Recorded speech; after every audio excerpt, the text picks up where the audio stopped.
உலகத்தில் எது எதுக்கோ ஆராய்ச்சி கூடங்கள் இருக்குதுல்ல, அது மாதிரி தூக்கத்தை பற்றி ஆராய்ச்சி பண்ணுறதுக்கு ஒரு ஆராய்ச்சி கூடம் இருக்குது. அப்படி ஆராய்ச்சி பண்ணணும்னா அதுக்கு மூழ்கிக்கிட்டு இருக்கணும்ல.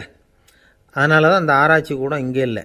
அமெரிக்காவில் பாஸ்டன் பல்கலைக்கழக மருத்துவமனையில் அது இருக்குது. அங்கே தூக்கத்தை பற்றி பலவிதமான ஆராய்ச்சிகள் பண்ணிகிட்டு இருக்கிறாங்க. அந்த ஆராய்ச்சி கூடத்தில் இயக்குனராக இருக்கிற ஒரு நிபுணர், அவர் என்ன சொல்கிறார் தெரியுமா? உங்களுக்கு தூக்கம் வரலையா, நீங்கள் நல்லா தூங்கிறதுக்கு தாராளமாக சில யோசனைகளை என்னால் சொல்ல முடியும் அப்படிங்கிறார். யோசனை தானே, காசா பணமாக கேட்டு வச்சுக்கலாமே. உணவு, மனநிலை, தூங்கும் இடத்தோட சூழ்நிலை, படுக்கைக்கு செல்கிறப்போ உள்ள பழக்க வழக்கங்கள், இது காரணமாக ஒருத்தருக்கு தூக்கம் வராமல் போகலாம். தூக்கம் வராததுக்கு இதுதான் காரணம்னா அதையெல்லாம் சுலபமாக கட்டுப்படுத்தலாங்கிறார் அவர். தூக்கத்தை வரவழைக்கக்கூடிய ஒரு நல்ல மருந்து உடற்பயிற்சி. ஆனால் ஒன்று, படுக்க போகிற நேரத்தில் இது மாதிரி உடற்பயிற்சிகள் எல்லாம் செய்யக்கூடாது. கொஞ்சம் முன்னாடி பகல்லையே இந்த பயிற்சிகளை செய்கிறது நல்லது. தூக்கம் வராமல் அவதிப்படுறவங்க பிற்பகல் நேரங்களில் காஃபி, டீ இது மாதிரி பானங்களை சாப்பிடக்கூடாது. மது அருந்துறது கூட தூக்கத்தை பாதிக்கும். வெது வெதுப்பான நீரில் குளிக்கிறது, தியானத்தில் ஈடுபடுறது, ஓய்வாக இருக்கிறது, படுக்கிறது, அதாவது படுக்கிறதுக்கு முன்னாடி ஒரு குவளை பால் சாப்பிட்றது, இதெல்லாம் தூக்கத்தை வரவழைக்கிறது ரொம்ப உதவியாக இருக்கும். இன்னொரு விஷயம் என்னென்னா, தூங்கி ஆகணுமேங்கிற கவலை வேண்டியதில்லை. அப்படி நினச்சி கவலைப்படுறதை விட்டுடணும். தூக்கம் வரலையா, உடனே படுக்கையை விட்டு எழுந்திரிக்க வேண்டியது. வெளியில் வாங்க, வேறு ஏதாவது வேலையில் ஈடுபடுங்க, கொஞ்சம் நேரம் உலாவுங்க, அல்லது ஏதாவது ஒரு புஸ்தகத்தை எடுத்து படிங்க. களைப்பு ஏற்பட்டால் மறுபடியும் படுக்கைக்கு போங்க, தூக்கம் தானாக வந்துடும். ஒரு விஷயத்தை மட்டும் நல்லா ஞாபகத்தில் வச்சுக்கணும். படுக்கைக்கு போகிறப்போ உங்கள் மற்ற எல்லா பிரச்சனைகளையும் மறந்துடணும். அது எப்படி சார் முடியும், அந்த நேரம் தானே எல்லா பிரச்சனையும் வரிசையாக ஞாபகத்துக்கு வருது அப்படின்னு நாம் நினைக்கலாம். ஆனால் பழக்கத்தில் அதை நாம் மாற்றிக்க முடியும். கொஞ்சம் முயற்சி பண்ணணும், அவ்வளோதான். இது எல்லாமே ஆராய்ச்சி பண்ணி பார்த்துட்டு அந்த நிபுணர் சொல்கிற கருத்து தான். இன்னொரு விஷயமும் அவர் சொல்கிறார். அது என்னென்னா, உடல் கோளாறு காரணமாக தூக்கம் வராமல் அவதிப்படுறவங்களுக்கெல்லாம் இந்த யோசனைகள் சரியாக வராது அப்படிங்கிறார். அதுக்கெல்லாம் மருத்துவ சிகிச்சை கொடுத்து தான் சரி பண்ணணும். சில பேருக்கு நடு ராத்திரியில் மூச்சு திணறல் ஏற்பட்டு தூக்கம் வராமல் போயிடும். ஊரெல்லாம் தூங்குறப்போ தான் மட்டும் தூங்காமல் மூழ்கிட்டு இருக்கிறது, ஊரெல்லாம் மூழ்கிட்டு இருக்கிறப்போ தான் மட்டும் தூங்குறது, இது மாதிரி கோளாறுகளால் சில பேர் பாதிக்கப்படலாம். கால் தசை முறுக்கிக்கிறதுனால சில பேருக்கு அடிக்கடி விழிப்பு வரலாம். மன அழற்சி காரணமாக சில பேருக்கு தூக்கம் வராது. இது மாதிரி கோளாறுகளுக்கெல்லாம் அதுக்கு தகுந்த மாதிரி சிகிச்சை கொடுத்து தான் சரி பண்ண வேண்டியிருக்கும். எந்த கோளாறும் இல்லாமல் தூக்கம் வரலைன்னா ஆரம்பத்தில் சொன்ன முறைகளை கடைப்பிடிச்சி பார்க்கலாம். தூக்கம் வந்ததுன்னா யோசனை சொன்ன அந்த நிபுணருக்கு நன்றி சொல்லலாம். ஒருத்தர், ஏன் சார் பஸ்ஸில் தூங்குறது கெட்ட பழக்கமானு கேட்டார். இல்லையே, நான் கூட பஸ்ஸில் போகிறப்ப தூங்கிட்டு தானே போவேன் அப்படின்னார் இன்னொருத்தர். அப்புறம் ஏன் என்ன டிரைவர் வேலை வேணாம்னு வீட்டுக்கு அனுப்பி வச்சுட்டாங்க அப்படின்னாராம் அவர். ஒரு ஊரில் ஒரு ஆள் இருந்தான். அவனுக்கு ஒரே ஒரு மகள். அவளை நல்ல இடத்துல கட்டி கொடுக்கணும்னு ஆசைப்பட்டான். அதுக்காக மாப்பிள்ளை தேடிக்கிட்டு இருந்தான். அவன் கொஞ்சம் வசதியான ஆள், அதனால் நிறைய பேர் வந்தாங்க. இருந்தாலும் ஒரு நல்ல குணமுள்ள மாப்பிள்ளையாக இருக்கணும் அவன் எதிர்பார்த்தான். அப்படி இருக்கணும்னு தொடர்ந்து முயற்சி பண்ணான். கடைசியாக ஒரு 3 பேர் கிடைச்சாங்க. அந்த 3 பேரில் யாரை தேர்ந்தெடுக்கிறது, இதுதான் அவனுக்கு வந்த குழப்பம். இந்த நிலைமையில் ஒரு பெரியவரை தேடி போனான். அவர்கிட்ட தன்னுடைய பிரச்சனையை சொன்னான். அவர் கொஞ்சம் யோசனை பண்ணார். அதுக்கப்புறம் 3 பேரையும் கூப்பிட்டார். இதை பாருங்கப்பா, உங்கள் 3 பேருக்கும் 3 மாத கால அவகாசம் தர்றேன். நீங்கள் இப்போ போகலாம். 3 மாதம் கழித்து திரும்பி வரலாம். அப்படி வரும்பொழுது இந்த 3 மாத காலத்தில் நீங்கள் செஞ்ச நல்ல காரியம் ஏதாவது ஒன்று சொல்லணும். அதை வச்சு உங்களில் ஒருத்தரை நாங்கள் தேர்ந்தெடுத்துக்கிறோம் அப்படின்னு சொன்னாராம். 3 பேரும் சரின்னு சொல்லிவிட்டு திரும்பி போயிட்டாங்க. 3 மாதம் ஆச்சு. அதுக்கப்புறம் ஒரு நாள் திரும்பி வந்தாங்க. அவர் அவங்கள கூப்பிட்டு உட்கார வச்சார். அப்புறம் கேட்டார், இப்போ சொல்லுங்கள், இந்த 3 மாத காலத்தில் நீங்கள் செஞ்சுருக்கிற ஏதாவது ஒரு நல்ல காரியத்தை சொல்லுங்கள் அப்படின்னார். முதல்ல ஒருத்தன் எழுந்திரிச்சு நின்னான். ஐயா, எங்கள் அப்பா இறந்த பிறகு அவரோட கணக்கு வழக்குகளை எடுத்து பார்த்துக்கிட்டு இருந்தேன். அவர் ஒரு வியாபாரிகிட்ட 10,000 ரூபா கடன் வாங்கியிருக்கிறதாக எழுதியிருந்தார். அந்த வியாபாரியும் இப்போ உயிரோடு இல்லை. இருந்தாலும் அந்த வியாபாரியோட மகனை தேடி கண்டுபிடிச்சேன். கணக்கு புத்தகத்தை காட்டினேன்.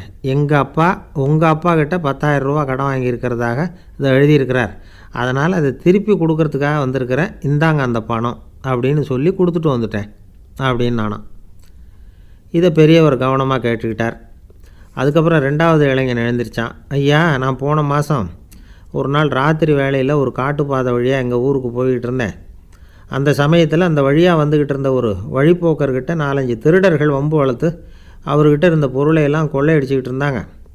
நான் உடனே ஒரு குச்சியை எடுத்துகிட்டு ஓடினேன். அந்த திருடர்களை அடித்து விரட்டினேன். பொருளையெல்லாம் மீட்டு அந்த வழிப்போக்கர்கிட்ட ஒப்படைச்சேன். அவரை பத்திரமா அழைச்சிட்டு போய் அவர் வீட்டில் விட்டுட்டு வந்தேன் அப்படின்னு நானும்.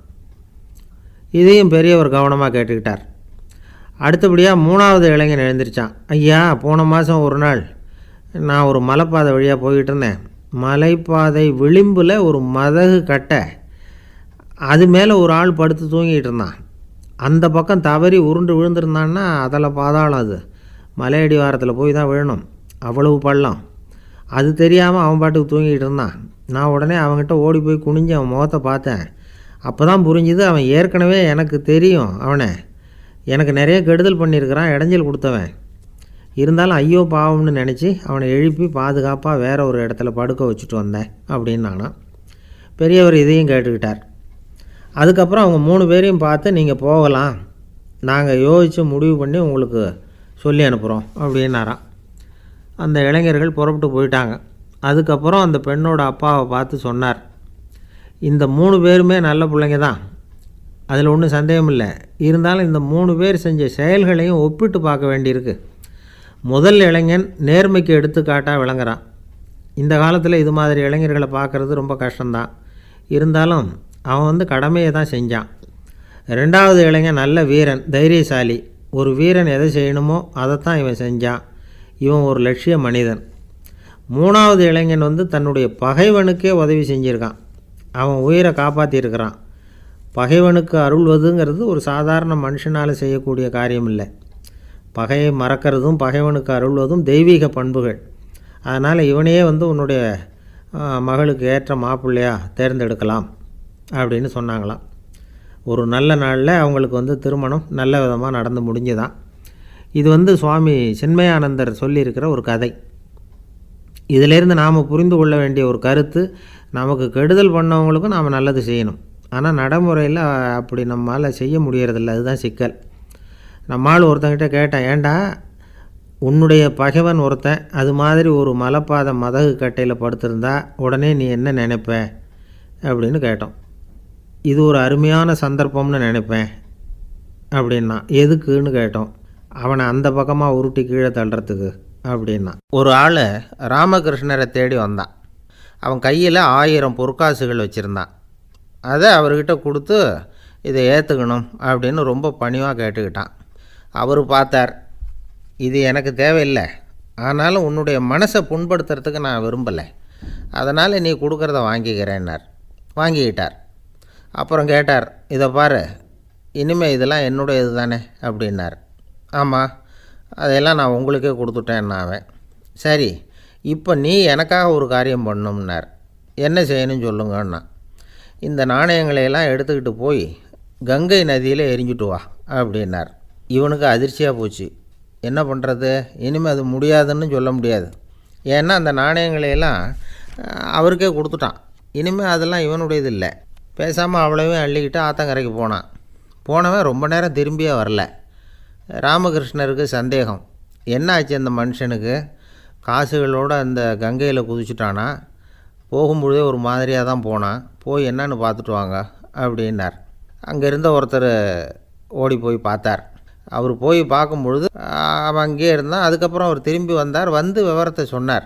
அதாவது அவன் கங்கை கரையில் உட்காந்துக்கிட்டு ஒவ்வொரு நாணயமாக 1 2ன்னு எண்ணி எண்ணி வீசிக்கிட்டு இருக்கிறான். அவனை சுற்றி ஒரு கும்பல் நின்றுக்கிட்டு அவனை தடுத்துக்கிட்டு இருக்குது அப்படின்னு விவரத்தை சொன்னார் போயிட்டு வந்தவர். இதை கேட்டதும் ராமகிருஷ்ணரே புறப்பட்டு அங்கே போனாராம். என்ன இப்படி பண்ணிகிட்ருக்கிற, நான் உன்னை அந்த நாணயங்களை கங்கையில் வீசி எறிய சொன்னேன், நீ ஏன் அதை எண்ணிக்கிட்டு இருக்கிற அப்படின்னார். பழக்கம்தான் காரணம், நான் ஒவ்வொரு நாளும் ஒவ்வொன்றா சேமித்து வச்சேன். இன்றைக்கி என்கிட்ட நிறைய இருக்குது, உங்களுக்கு ஒரு 1000 நாணயங்களை கொடுக்கணுங்கிறது என்னோடய ஆசை அப்படின்னா. இப்போ ராமகிருஷ்ணர் சொன்னார், ஒரே நேரத்தில் எல்லாத்தையும் சம்பாதிச்சிருந்தா நீ எண்ணுறது பொருத்தமாக இருக்கும். எல்லாத்தையும் இழக்கும்போது ஒவ்வொன்றா எண்ணிக்கிட்டு இழக்கிறதுங்கிறது சரியான செயல் இல்லை. அதனால் ஒரே தடவையாக எல்லாத்தையும் தூக்கி எறிஞ்சிடும் அப்படின்னார். இது இழப்பது அப்படிங்கிற ஒரு உயர்ந்த நிலை. இதை நாம் யதார்த்த வாழ்க்கையில் சம்மந்தப்படுத்தி பார்த்து குழப்பிக்கிட்டு இருக்கக்கூடாது. இழக்கிறேன்னு சொல்லிக்கிட்டு இருக்கிற காசையெல்லாம் ஆற்றுலையும் குளத்துலையும் கொண்டு போய் எரிஞ்சிட்டு வாங்க அப்படின்னு உபதேசம் பண்ணுறதாக யாரும் நினச்சிடக்கூடாது. இதில் நாம் புரிஞ்சிக்க வேண்டியது என்னென்னா, எதையாவது ஒன்றை இன்னொருத்தருக்கு கொடுக்கணும் அப்படின்னு விருப்பப்பட்டால் அதை மனப்பூர்வமாக கொடுத்துடணும். கொடுத்துட்டு அதையே நினச்சிக்கிட்டு இருக்கக்கூடாது. நம்மால் ஒருத்தர் ஒரு 100 ரூபா நோட்டை தன்னுடைய நண்பர் ஒருத்தர்கிட்ட கொடுத்து, இது உனக்கு தான் வச்சுக்கோ அப்படின்னார். அவர் பார்த்தார், இது இனிமேல் எனக்கு தானே சொந்தம் அப்படின்னார். ஆமான்னார் அவர். அப்படின்னா எனக்காக நீ ஒரு உதவி செய்யணும்னார். சொல்லுங்கள் செய்கிறேன்னார் அவர். இந்த 100 ரூபா நோட்டை தீ வச்சு கொளுத்தி விடுன்னார். இவர் அதிர்ச்சியாகி அவரை பார்த்தார். இப்போ அவர் சொன்னார், நீ எனக்கு அன்பாக கொடுத்தது இது, இந்த நோட்டு கள்ள நோட்டுங்கிறது எனக்கு முன்னாடியே தெரியும், சீக்கிரம் கொளுத்தி விடு, அதுதான் நம்ம 2 பேருக்குமே நல்லது அப்படின்னாராம் அவர். ஒருத்தர் அவசரமாக போய்கிட்டு இருந்தார். எங்கே போய்கிட்டு இருக்கீங்க அப்படின்னு கேட்டார் ஒரு பெரியவர். கடைக்கு போகிறேன் சார், சாமான் வாங்கிறதுக்கு அப்படின்னார். அங்கே போகிறதுக்கு முன்னாடி தெரிஞ்சிக்க வேண்டியதெல்லாம் தெரிஞ்சுக்கிட்டீங்களா அப்படின்னு கேட்டார் பெரியவர். கடைக்கு போய் காசை கொடுத்து ஒரு பொருளை வாங்கிட்டு வரப்போகிறோம், இதில் தெரிஞ்சிக்க வேண்டியது என்ன இருக்குது அப்படின்னார் அலட்சியமாக. இப்போ அந்த பெரியவர் பேச ஆரம்பித்தார். இந்த உலகத்தில் எந்த ஒரு செயலில் இறங்குறப்பவும் நாம் நல்லா ஆலோசனை பண்ண வேண்டிய விஷயம் 5 அப்படின்னார். உதாரணமாக, ஒருத்தன் கடைக்கு போய் ஏதோ ஒரு பொருளை வாங்கிட்டு வர போகிறான்னு வச்சுக்கங்களேன். அப்போ கூட அவன் 5 விஷயங்களை பற்றி தெரிஞ்சுக்க வேண்டியிருக்குது அப்படிங்கிறார் அவர். முதல்ல அந்த பொருள் எப்படிப்பட்டது அப்படிங்கிறத தெரிஞ்சுக்கணும். 2வதாக தன்னை பற்றியும் தெரிஞ்சுக்கணும். அப்போ தான் அந்த பொருள் தனக்கு தேவையா இல்லையா அப்படிங்கிறத புரிஞ்சுக்க முடியும். 3வதாக தெரிஞ்சுக்க வேண்டியது ஒன்று இருக்குது. அது என்னென்னா, அந்த பொருளை அடையிறதுக்கு வழி என்ன அப்படிங்கிறத தெரிஞ்சுக்கணும். அதாவது எவ்வளவு பணம் கொடுத்தா அது கிடைக்கும், இது மாதிரியான விஷயங்கள். 4வதாக அந்த பொருளை அடையிறது மூலமாக நாம் அடையக்கூடிய பயன் என்ன அப்படிங்கிறதையும் உணரணும். 5வது அந்த பொருளை அடையிறதுல இருக்கக்கூடிய தடை எது அப்படிங்கிறதையும் நாம் தெரிஞ்சுக்கணும். பெரியவர் பேசுகிறது ஏதோ தத்துவம் மாதிரி தெரியுது இல்லையா? தத்துவம்தான். அதாவது இப்படி உலகியல் வாழ்க்கையில் சின்ன சின்ன விஷயங்கள்லேயே நாம் 5 விஷயங்களை தெரிஞ்சுக்க வேண்டியிருக்குது. அது ரொம்ப அவசியமாக இருக்குது. பேரின்ப நிலைன்னு சொல்கிறாங்கள்ல, அது மாதிரி பெரிய சமாச்சாரங்கள்லேயும் இந்த 5 விஷயங்களை நாம் தெரிஞ்சுக்க வேண்டியிருக்குது. அதுக்கு பேர் என்னென்னா அர்த்த பஞ்சகம். வைணவ சமயத்தில் அர்த்த பஞ்சகம்ங்கிறது ரொம்ப பெரிய விஷயம்.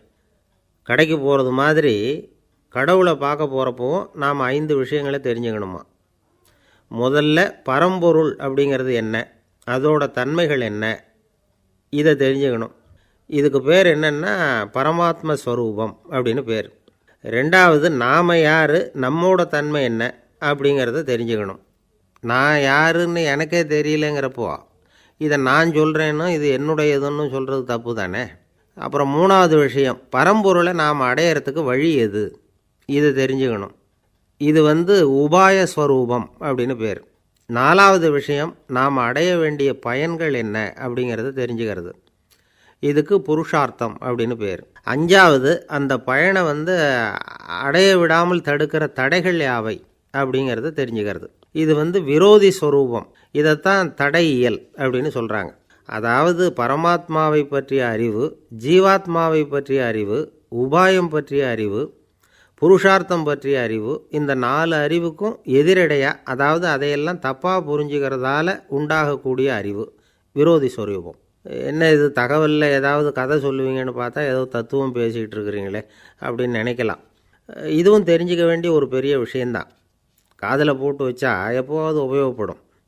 என்னுடைய நண்பர் ஒருத்தர் ஒரு நாள் என்கிட்ட சொன்னார், சார் அடுத்த மாதம் தஞ்சாவூரில் ஒரு கல்யாணம், போகிறதா வேண்டாமா அப்படின்னு ஒரே குழப்பமாக இருக்குது அப்படின்னார். நான் உடனே இந்த அர்த்த பஞ்சக உபதேசம் பண்ண ஆரம்பித்தேன். அவர் எல்லாத்தையும் பொறுமையாக கேட்டுவிட்டு, சரி சார் நான் போகிறதுன்னு முடிவு பண்ணிவிட்டேன்னார். எப்படி இந்த முடிவுக்கு வந்தீங்க அப்படின்னு கேட்டேன். அவர் சொன்னார், சார் அந்த 2வது பாயிண்ட் ஒன்று சொன்னீங்களே, அதை புரிஞ்சுக்கிட்டதுக்கு அப்புறம்தான் இந்த முடிவுக்கு வந்தேன் அப்படின்னார். என்ன 2வது பாயிண்ட்டுன்னு? அதாவது தன்னை பற்றி புரிஞ்சுக்கணும் அப்படின்னு சொன்னீங்க. உடனே என்னை பற்றி புரிஞ்சுக்கிட்டேன், நான் யாருங்கிறது எனக்கு தெரிஞ்சுது, உடனே போகிறது தான் நல்லதுன்னு முடிவு பண்ணிவிட்டேன்னார். நீங்கள் யாருன்னு கேட்டேன். நான் தான் சார் அந்த கல்யாணத்தில் தாலி கட்ட வேண்டிய மாப்பிள்ளை அப்படின்னார். ஒரு தந்தை தன்னோட பிள்ளைய ரொம்ப தைரியசாலியாக வளர்க்கணும்னு ஆசைப்பட்டார். அதுக்காக அவனை கூப்பிட்டு உட்கார வச்சு இப்படி உபதேசம் பண்ணார். இதை பாருப்பா, நான் உன்னாட்டம் இருக்கிறப்போலாம் எதுக்கும் பயப்பட மாட்டேன், ரொம்ப துணிச்சலாக இருப்பேன். ஒரு நாள் ஒரு அப்பாவி எலியை ஒரு பூனை துரத்திட்டு ஓடிச்சு. நான் உடனே என்ன செஞ்சேன் தெரியுமா? அந்த பூனையை பிடிச்சேன், அது வாலில் ஒரு பட்டாசு சரத்தை கட்டினேன், கொளுத்தி விட்டேன், படபடன்னு வெடிக்க ஆரம்பிச்சுட்டுது. அது துள்ளிக்கிட்டு அங்கேயும் இங்கேயும் ஓடி இருக்கு பாரு ஓட்டம், ரொம்ப தமாஷு அப்படின்னார் அப்பா. இப்படி சொல்லிவிட்டு பையனை பார்த்து, இதை கேட்குறதுக்கு உனக்கும் துணிச்சல் வருதா, நான் என்னுடைய செயலை நீ கேட்குறப்போ உனக்கு துணிச்சல் வருதா அப்படின்னு கேட்டார். வருதுன்னா பையன். எப்படின்னா அப்படிங்கிற விவரத்தையும் சொன்னான் அவன். அதாவது எலியை விரட்டினத்துக்காக பூனை வாலில் பட்டாசு கொளுத்துனீங்க நீங்கள், பூனையை விரட்டினத்துக்காக உங்கள் கழுத்தில் பட்டாசு சரத்தை மாட்டினா என்னென்னு தோணுது எனக்கு அப்படின்னா பையன். பையனோட துணிச்சல் அப்பாவே நடுங்க வச்சுட்டுது. அது சரி, ஒரு அப்பா பிள்ளைக்கு இப்படியா உபதேசம் பண்ணுறது? எல்லாருக்கிட்டையும் அன்பாக பழகிறது எப்படி அப்படின்னுலாம் சொல்லி கொடுக்கணும். பிஞ்சு உள்ளங்களில் நஞ்சை தூவலாமா? ஒரு நாள் விநாயகர் ஒரு பூனையோடு விளையாடிக்கிட்டு இருந்தாராம். அப்படி ஆசையாக விளையாடிக்கிட்டு இருந்தப்போ அவரோட கை நகம் தவறுதெல்லாம் பூனையோட முகத்தில் பட்டுட்டு தான். அது ஒரு சின்ன கீரலை உண்டாகி விட்டுது. அப்பா அவர் அதை ஒரு பெருசாக நினைக்கல. கொஞ்ச நேரத்துக்கு அப்புறம் விநாயகர் வீட்டுக்கு வந்தார். அவங்க அம்மா பார்வதி தேவியை பார்த்தார். பார்வதி தேவி கன்னத்தில் விரலால் கீறினது மாதிரி ஒரு அடையாளம் இருந்தது. விநாயகருக்கு அதிர்ச்சி, ஆச்சரியம். நம்ம அம்மா இந்த உலகத்துக்கே தாயார், அப்பேற்பட்ட அவங்க முகத்திலேயே கீரலை உண்டாக்கக்கூடியவங்க யாராக இருக்க முடியும் அப்படின்னு யோசனை பண்ணார். தாயே, உன்னுடைய கன்னத்தில் இந்த வடு எப்படிம்மா ஏற்பட்டதுன்னு கேட்டார். குழந்தாய், இது நீ செஞ்ச காரியம்தான்ப்பா, உன்னுடைய கை நகம் கீறினதுனால ஏற்பட்ட வடு தான் இது அப்படின்னாங்க அவங்க. விநாயகர் திடுக்கிட்டு போட்டார். எப்படிம்மா அது? நான் எந்த காலத்துலேயும் ஒன்று அப்படி கீறினதாக எனக்கு நினைவு இல்லையே அப்படின்னார். இன்றைக்கி காலையில் ஒரு பூனையை கீறினதை நீ மறந்துட்டியா அப்படின்னாங்க அந்த அம்மா. விநாயகர் திகைச்சு போய் நின்னார். பார்வதி தேவி சொன்னாங்க, இதை பார்ப்பா, இந்த உலகத்தில் இருக்கக்கூடிய எல்லா உயிர்கள்லேயும் நான் இருக்கிறேன், நான் தான் இந்த உலகமாக ஆகியிருக்கிறேன். ஆகையினால நீ யாரை துன்புறுத்தினாலும் அது உண்மையிலேயே என்ன துன்புறுத்தினதாக தான் வந்து முடியும் அப்படின்னாங்க. விநாயகர் மனசுக்குள்ளே ஒரு வெளிச்சம் ஏற்பட்டு தான். அதுக்கப்புறம் அவர் யாரையுமே கல்யாணம் பண்ணிக்காததுக்கு அதுதான் காரணமாக. இந்த உலகத்தில் எல்லாரையும், இங்கே இருக்கிற எல்லாத்தையும் தாயின் வடிவமாக அவர் பார்க்க ஆரம்பிச்சிட்டாராம். குருதேவர் ராமகிருஷ்ணர் இந்த கதையை எடுத்து சொல்லியிருக்கிறார்.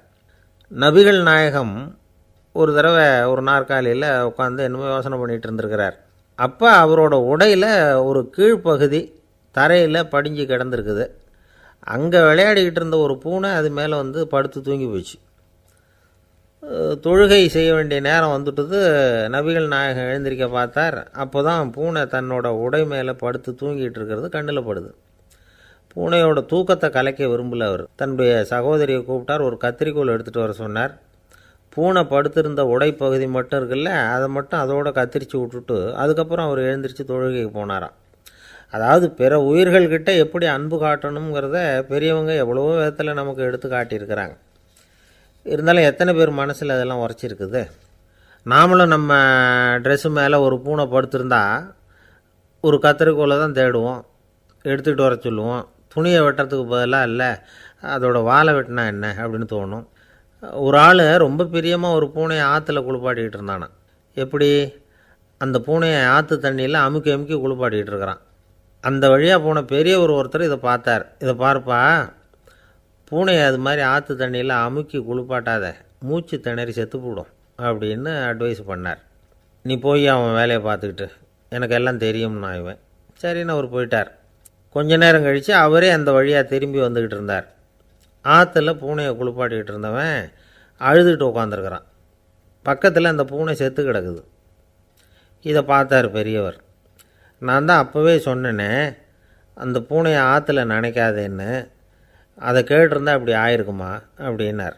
அந்த ஆள் கோபமாக இவரை முறைச்சி பார்த்தான். அட போய்யா, இந்த பூனை ஆற்றுல குளித்ததுனால ஒன்றும் செத்து போகல, குளித்ததுக்கப்புறம் அதோட உடம்பு ஈரமாக இருக்குதுன்னு அதை புழிஞ்சேன், அதனால தான் இப்படி ஆயிட்டுது அப்படின்னு நானாம். ஒருத்தரை பார்த்து உன்னுடைய நண்பர்கள் யார் அப்படின்னு ஒரு கேள்வி கேட்டு பாருங்கள். கொஞ்சம் யோசித்து பதில் சொல்லுவாங்க. அவங்கக்கிட்டேயே உன்னுடைய எதிரிகள் யார் அப்படின்னு கேளுங்க, கடகடன்னு ஒப்பிச்சிருவாங்க. நம்ம மனசு இருக்க அது எப்படின்னா, நம்ம நண்பர்களை விட எதிரிகளை அது நல்லா ஞாபகத்தில் வச்சுக்கும். இது ஒரு ஆச்சரியமான உண்மை. உங்களால் நண்பர்களை மறந்துட முடியும், ஆனால் எதிரிகளை மறந்துட முடியாது. இது ஒரு வேடிக்கையான நிலைமை தான். அழகான தருணங்களை நாம் ஏன் மறந்துடுறோம்? இது இயற்கை. ஏன்னா நம்ம மனசு மலர்களை கவனிக்கிறதில்ல, அதில் இருக்கிற முள்ளை தான் கவனிக்குது. தன்னை காயப்படுத்துகிற எதையும் அது உடனே கண்டுகொள்ளுது. ஒரு தெளிந்த சிந்தனை உடைய மனசு மிக அழகாக உள்ள எல்லாத்தையும் கவனிக்கும். அது நன்றியுடன் உணரக்கூடிய எல்லாத்தையும் பார்த்து குறிச்சிக்கும். இப்படிப்பட்டவங்க வாழ்க்கை இயல்பாகவே நல்லா அமையும். அது ரொம்ப அபூர்வம். மனசில் உள்ள ஒரு சிறிய அமைப்பை மாற்றுவதை பொறுத்து தான் இந்த விஷயம் அப்படிங்கிறார் ஓஷோ. ஒரு யூத கோவில் இருந்து தான், அது யூதர்களின் மடமாகவும் இருந்தது. அங்கே ஒரு தலைமை குரு, அவர் ரொம்ப கண்டிப்பானவர். அந்த கோவிலை ஒட்டி ஒரு தோட்டம். ஒரு நாள் காலையில் அந்த தோட்டத்தில் 2 இளம் யூதர்கள் நடந்து போய்கிட்டு இருக்கிறாங்க. காலையில் 1 மணி நேரம், மாலையில் 1 மணி நேரம் அவங்க அந்த தோட்டத்தில் நடக்கிறதுக்கு அனுமதி உண்டு. மற்ற நேரங்களில் அவங்க மத புத்தகங்களை படிக்கணும், பிற விதிமுறைகளை கடைபிடிக்கணும். அந்த 2 பேருமே தொடர்ந்து புகைப்பிடிக்கிற பழக்கம் உள்ளவங்க. ஆனால் கோவில் மடத்தில் இருக்கிறப்போ அவங்க புகைப்பிடிக்க முடியாது, அது கடுமையான குற்றம். சரி, நாம் தோட்டத்தில் இருக்கிறப்போவாவது புகைப்பிடிக்கலாமா அப்படின்னு ஒரு ஆசை அவங்க 2 பேருக்குமே. இருந்தாலும் பயம். இப்படி கேட்டால் மதகுரு என்ன சொல்லுவாரோ அல்லது என்ன செய்வாரோங்கிற பயம். இப்படியே கொஞ்ச நாள் ஆச்சு. ஒரு நாள் அந்த 2 பேரில் ஒருத்தன் ரொம்ப கலங்கி போய் அந்த கோவிலிருந்து வெளியில் வந்துக்கிட்டு இருந்தான். வந்தவன் நேராக தோட்டத்து பக்கம் போனான். அங்கே இன்னொருத்தன் ஆனந்தமாக புகை பிடிச்சிக்கிட்டு இருக்கிறான். அதை பார்த்து தான் இவனுக்கு அதிர்ச்சி. அட கடவுளே, என்ன இது, நீ கேட்காமலே ஆரம்பிச்சிட்டியா அப்படின்னா. இல்லை இல்லை, நான் கேட்டுவிட்டு தான் ஆரம்பிச்சிருக்கேன்னா அவன். அப்படியா, என்ன மனுஷன் இவர், நானும் தான் கேட்டேன், என்னை கண்ணாமுன்னான்னு திட்டிவிட்டார். இது என்ன கோவிலா இல்லை நரகமா?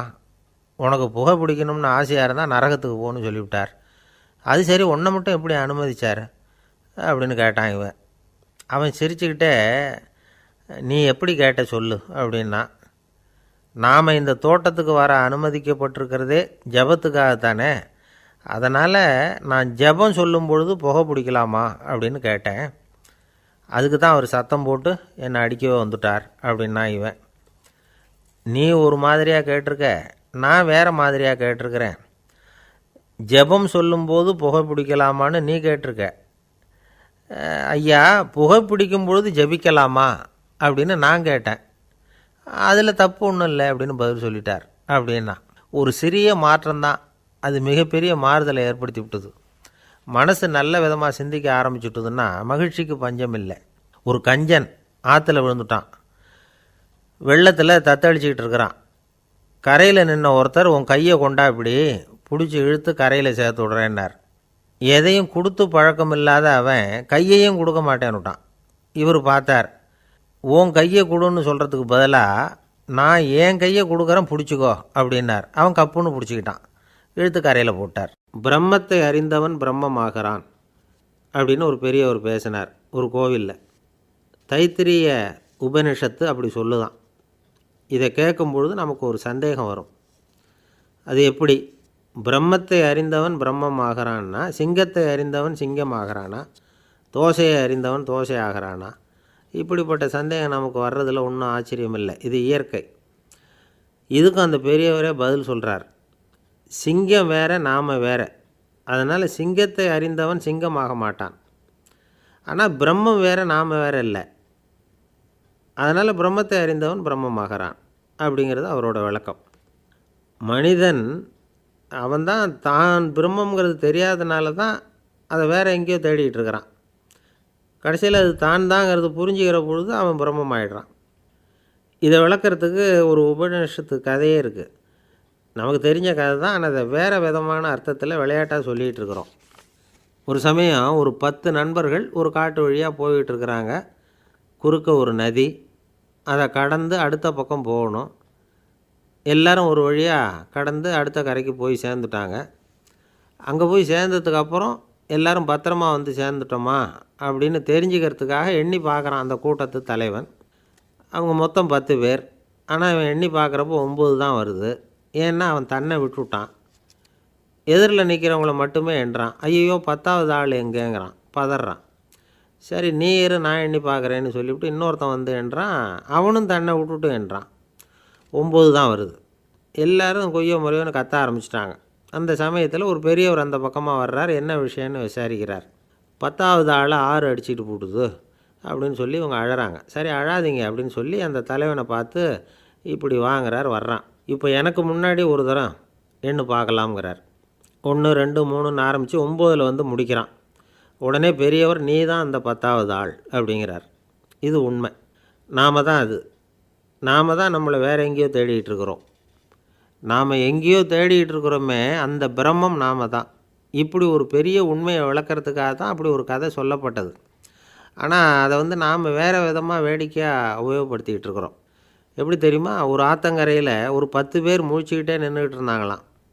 அந்த பக்கமாக வந்த ஒருத்தன் ஏன் இப்படி முழிச்சுக்கிட்டு நிற்கிறீங்கன்னு கேட்டிருக்கிறான். எங்களுக்கு நீச்சல் தெரியாது, நாங்கள்லாம் அடுத்த கரைக்கு போய் சேரணும் அப்படின்னு நாங்களாம். சரி நான் கொண்டுட்டு போய் விட்றேன். எல்லாரும் அக்கறைக்கு போய் சேர்ந்த உடனே ஆளுக்கு ₹1 வீதமாக மொத்தம் ₹10 எனக்கு கொடுக்கணும் அப்படின்ட்டுருக்கான் இவன். சரின்னு ஒத்துக்கிட்டாங்க. இவன் ஒவ்வொருத்தராக கையை பிடிச்சி மெதுவாக ஆற்றுல இறக்கி அழைச்சிட்டு போயிட்டான். 9 பேரை கரை சேர்த்துட்டான். 10வது ஆள் பாதி ஆற்றுல போயிட்டு இருக்கிறப்போ திடீர்னு வெள்ளம் வந்துட்டுது. புடி நழுவி போச்சு. கையை விட்டுட்டான். வெள்ளம் அடிச்சிட்டு போட்டுது. அழைச்சிட்டு வந்தவன் நீச்சல் அடித்து தடுமாறி கரைக்கு வந்து சேர்ந்துட்டான். கரையில் இருந்தவங்களுக்கு இந்த விஷயம் தெரியாது. இருந்தாலும் இவன் உடம்பு பூரா நனைஞ்சி கொஞ்சம் அதிகமாக மூச்சு வாங்க நின்றுக்கிட்டு இருந்தானா, ஏன் இப்படி மூச்சு வாங்குது, என்ன விஷயம் அப்படின்னு கேட்டாங்களாம். அதுக்கு இவன் கொஞ்சமாக அலட்டிக்காமல் சொன்னானா, வேறு ஒன்றும் இல்லை, நீங்கள் கொடுக்க வேண்டிய ₹10 ₹1 குறைஞ்சி போச்சு அவ்வளவுதான் அப்படின்னானா. எங்கே போயிட்டு வரீங்க அப்படின்னு கேட்டேன். எனக்கு வேண்டப்பட்ட ஒருத்தரை பார்த்து. ஆஸ்பத்திரிக்குன்னார். எந்த ஆஸ்பத்திரிக்குன்னே? மாட்டு ஆஸ்பத்திரிக்குன்னார். என்ன விஷயம்னே? மாமனாருக்கு உடம்பு சரியில்லை, அதுதான் மாட்டு ஆஸ்பத்திரிக்கு போயிட்டு வரேன்னார். அட பாவி, அதுக்கு அந்த ஆஸ்பத்திரிக்காக போவாங்க அப்படின்னு ஆச்சரியமா. அட அது இல்லைப்பா, முதல்ல எங்கள் குடும்ப டாக்டர் தான் தேடிக்கிட்டு போனேன். அவர் அந்த நேரத்தில் அவர் வளர்க்குற நாய்க்குட்டிக்கு உடம்பு சரியில்லைன்னு சொல்லி அதை தூக்கிக்கிட்டு மாட்டு ஆஸ்பத்திரிக்கு போயிட்டாராம் சொன்னாங்க. அதனால் அங்கே போய் அவரை சந்தித்து விஷயத்தை சொல்லிவிட்டு வர்றேன்னார். அப்புறம் தான் எனக்கு கொஞ்சம் நிம்மதியாக இருந்தது. பொதுவாக நமக்கு தெரிஞ்ச வரையில் டாக்டர்கள் 2 வகை. நமக்கு வைத்தியம் பண்ணுற டாக்டர்கள் ஒரு வகை, நம்மக்கிட்ட இருக்கிற ஆடு மாடு கோழிக்கு வைத்தியம் பண்ணுற டாக்டர்கள் ஒரு வகை. இப்போ தான் எனக்கு தெரியும் இன்னொரு வகையான டாக்டர்களும் உண்டுங்கிறது. அது யாருன்னா பூச்சிகளுக்கு வைத்தியம் பண்ணுற டாக்டர்கள், அதாவது பூச்சி டாக்டர்கள். வெளிநாடுகளில் அப்படிலாம் கூட சில பேர் இருக்கிறாங்க. பிரிட்டனில் யார்க்ஷயர் வட்டாரத்தில் ராதர்ஹாம் அப்படின்னு ஒரு ஊர். அங்கே ஒரு விலங்கியல் மருத்துவர் பேர் டாக்டர் லான்ஸ் ஜெப்சன்.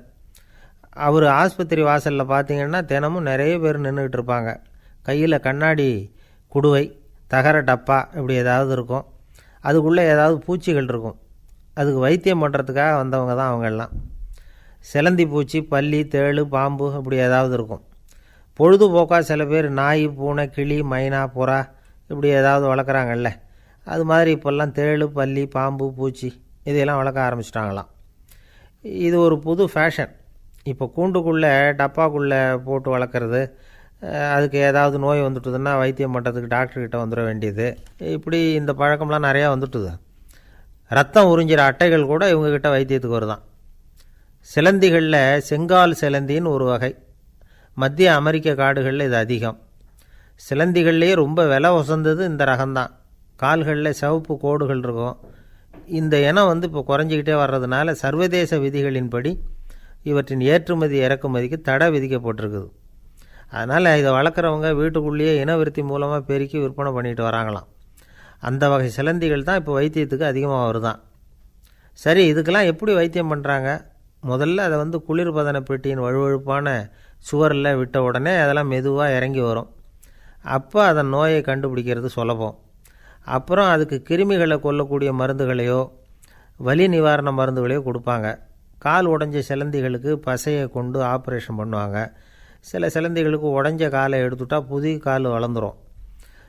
சிலந்திகளை வந்து மனிதர்கள் கையில் எடுக்கிறப்போ அது பயந்து போய் கீழே குதிக்குது, அதனால் கால் உடஞ்சி விடுது, இல்லைன்னா வயிறு சேதமடையுது. அந்த நிலைமையில் வர்ற சிலந்திகளுக்கு மயக்க மருந்து கொடுத்து ஆப்ரேஷன்லாம் கூட பண்ணுறாங்களாம். பார்த்திங்களா பூச்சிகளுக்கு வந்த வாழ்வை? நம்ம ஊர்லேயும் வீடுகளில் பூச்சிகள் வளர்க்குறது உண்டு. ஒருத்தர் வந்தார், எனக்கு 3000 கரப்பாம்பூச்சி அவசரமாக தேவைப்படுது, எங்கே கிடைக்கும்னு கேட்டார். கரப்பாம்பூச்சியா, அது என்னத்துக்குன்னு கேட்டோம். அது வேறு ஒன்றும் இல்லை, நான் குடியிருக்கிற வாடகை வீட்டை காலி பண்ண போகிறேன். வீட்டு சொந்தக்காரர் என்ன சொல்கிறாருன்னா, இந்த வீட்டுக்கு நான் குடி வந்தப்போ எப்படி இருந்ததோ அதே நிலைமையில் விட்டுட்டு போகணும்னு வீட்டுக்காரர் சொல்லியிருக்கிறார், அதனால தான் கேட்டேன் அப்படின்னார்.